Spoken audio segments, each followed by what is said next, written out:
साथियों नमस्कार। मैं हूं डॉक्टर युगल प्रसाद और आप देख रहे हैं सुबह का संदेश।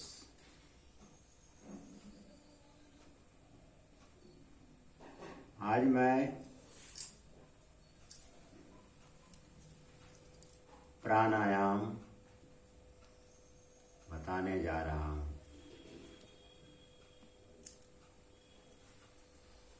प्राणायाम में नाड़ी शोधन होता है, नाड़ी नस को कहते हैं। हमारे शरीर में अनगिनत नाड़ियां हैं।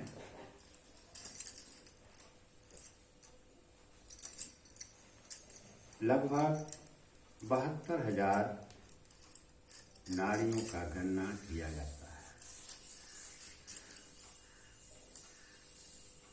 नाड़ी शोधन प्राणायाम में नस में रक्त का संचार को नियमित करना है, उसमें जमा कोलेस्ट्रॉल को खत्म करना है।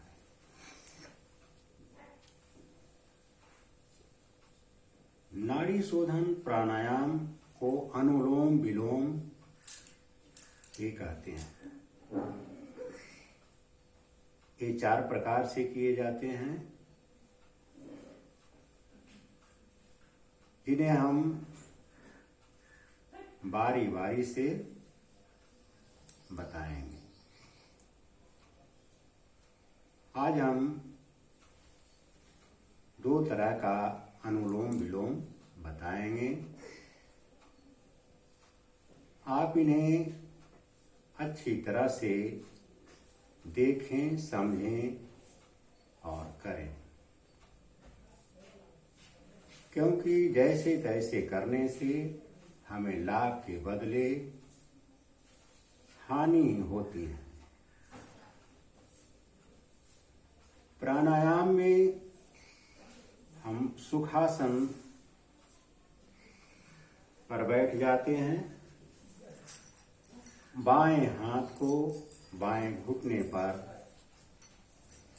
रखते हैं। दाहिने हाथ के तर्जनी और मध्यमा को शीर्ष के बीच वाले भाग पर रखते हैं। अंगूठे के बाएं नाक से और अनामिका से दाहिने नाक के छिद्र पर रखते हैं। अब दाहिने नाक के छिद्र को बंद कर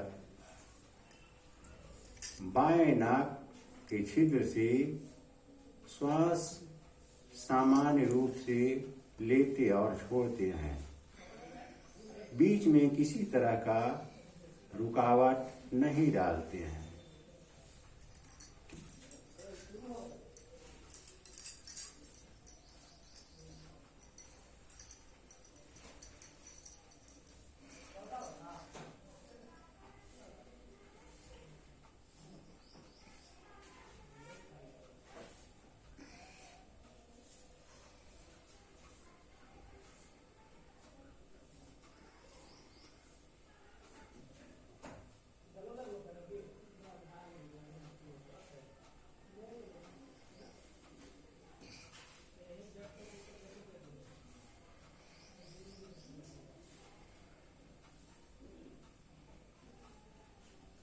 इस तरह से 10 बार श्वास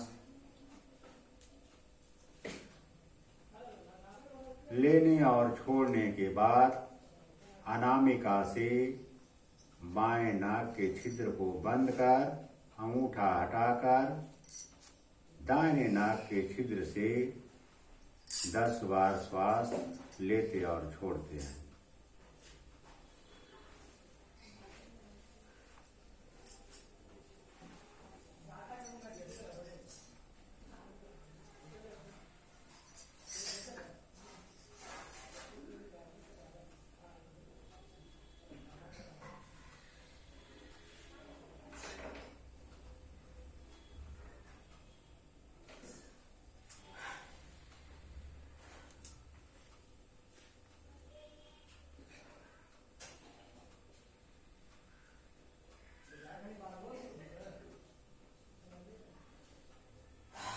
पुनः विश्राम की अवस्था में आकर हम श्वास को सामान्य रूप से लेते और छोड़ते हैं। प्राणायाम करते वक्त यह ध्यान रखना चाहिए कि हमारा मेरुदंड यानी रीढ़ की हड्डी मुड़ना नहीं चाहिए, ये सीधा रहना चाहिए और गर्दन न तो पीछे की ओर झुकावें न आगे की ओर झुकावें। पीछे की ओर झुकाने से फेफड़ा सिकुड़ता है और आगे की ओर झुकाने से फेफड़ा सिकुड़ता है और पीछे की ओर झुकाने से फेफड़ा में फैलाव होता है।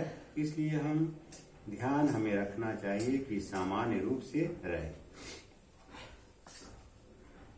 दूसरा स्थिति में हम बाएं नाक के छिद्र से श्वास लेते हैं और दाहिने नाक के छिद्र से श्वास छोड़ते हैं। इस तरह की क्रिया हम 10 बार करते हैं।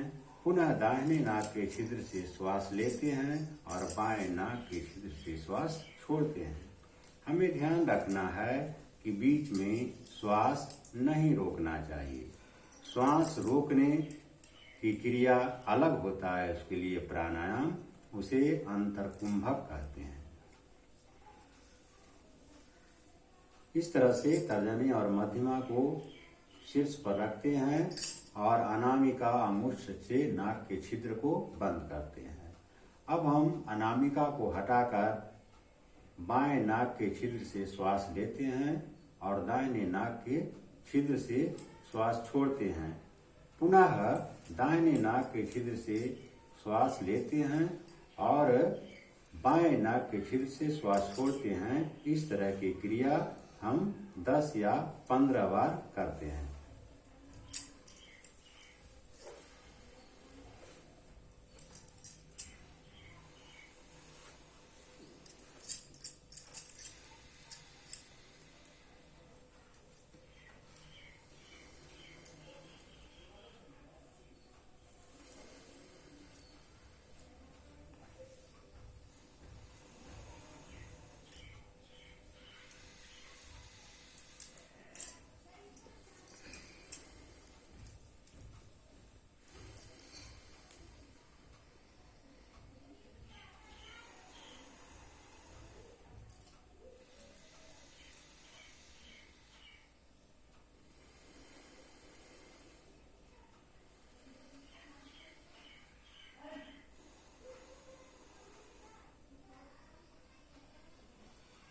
पुनः विश्राम की अवस्था में आकर श्वास को सामान्य रूप से लेते और छोड़ते हैं। इस प्रकार के अनुलोम विलोम करने से हमारे शरीर में रक्त का संचार सामान्य रूप से होता है। ऑक्सीजन का भरपूर मात्रा बढ़ने से रक्त का शोधन होता है। हमें डायबिटीज की समस्या नहीं होती है, नसों में कोलेस्ट्रॉल नहीं जमता है, जिसे बीपी की समस्या नहीं होती है।